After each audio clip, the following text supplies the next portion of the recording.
우리 함께 볼 말씀은 출애굽기 24장 9절부터 11절의 말씀입니다.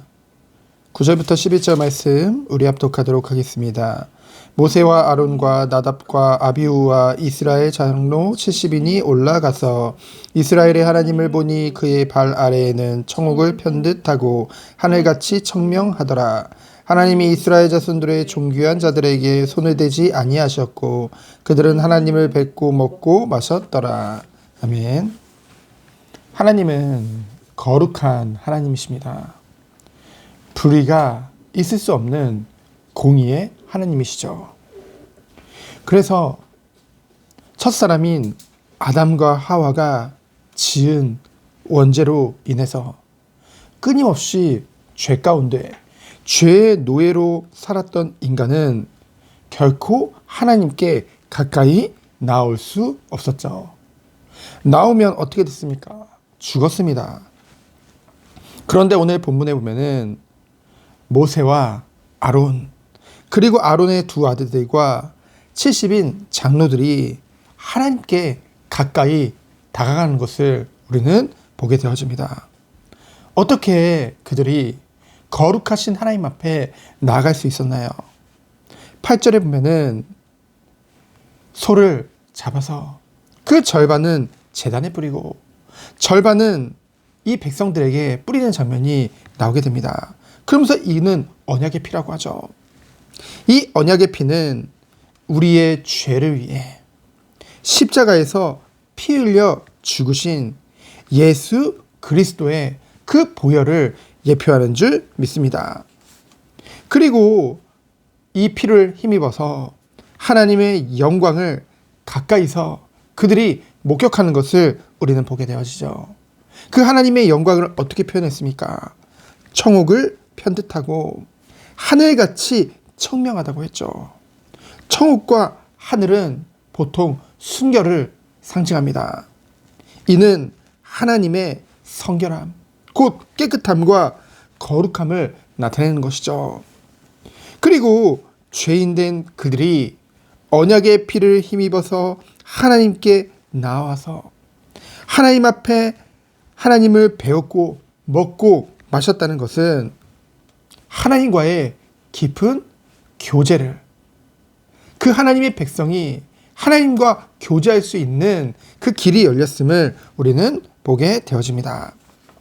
고대 근동에서는 상호 간의 계약을 맺으면 계약 당사자들이 서로 이제 신뢰한다는 그 의미로 함께 식사를 했거든요.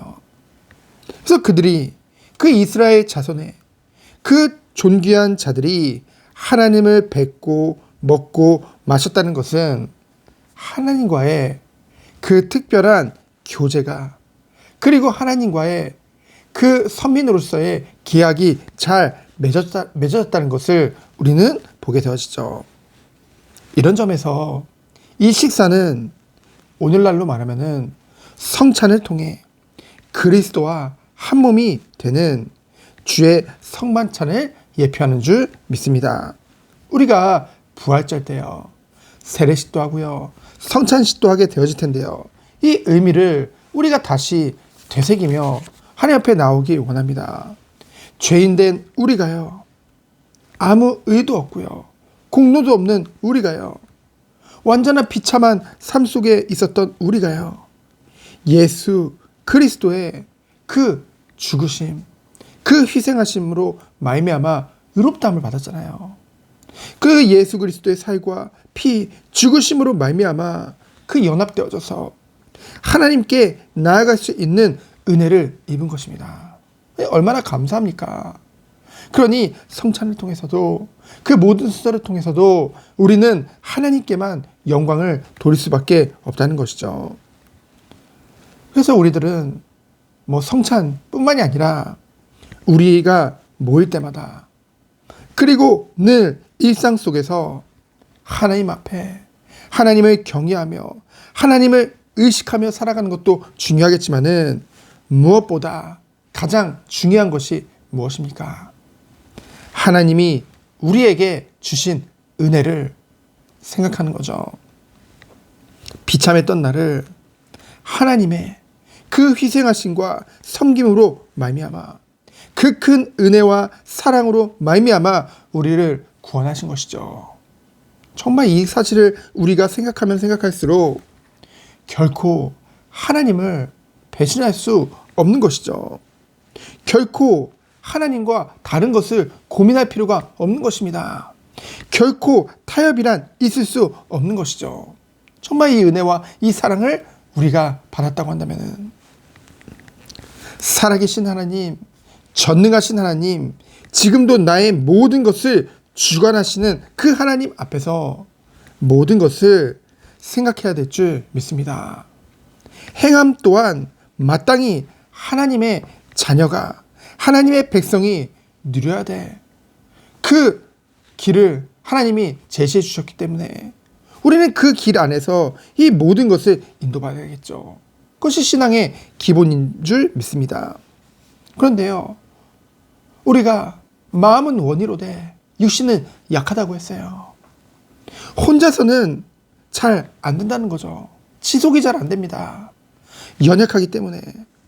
그래서 하나님께서 허락하신 것이 무엇입니까? 바로 교회의 축복인 줄 믿습니다. 그들이 하나님 앞에서 먹고 마셨다는 것, 하나님과 동행하며 하나님과 교제하기를 하나님은 원하셨거든요. 선민들이, 하나님의 백성들이. 그래서 하나님은 우리에게 교회 축복을 허락하셨죠. 먼저 모이는 교회입니다. 우리 한 사람 한 사람의 성전이지만은 그 하나님의 백성들이 함께 모일 때 힘이 있다는 것이죠. 두세 사람이 모인 곳에 내가 그들 중에 함께 하시겠다고 분명히 약속해 주셨잖아요.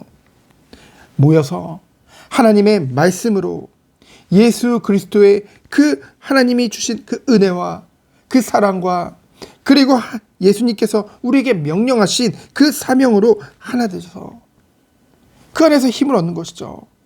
그러면서 누릴 축복은 무엇입니까? 흩어지는 교회죠. 그 받은 은혜를 가지고 또한 우리 각자 일상으로 돌아가 그곳에서 빛과 소금의 그 삶을 사는 거예요.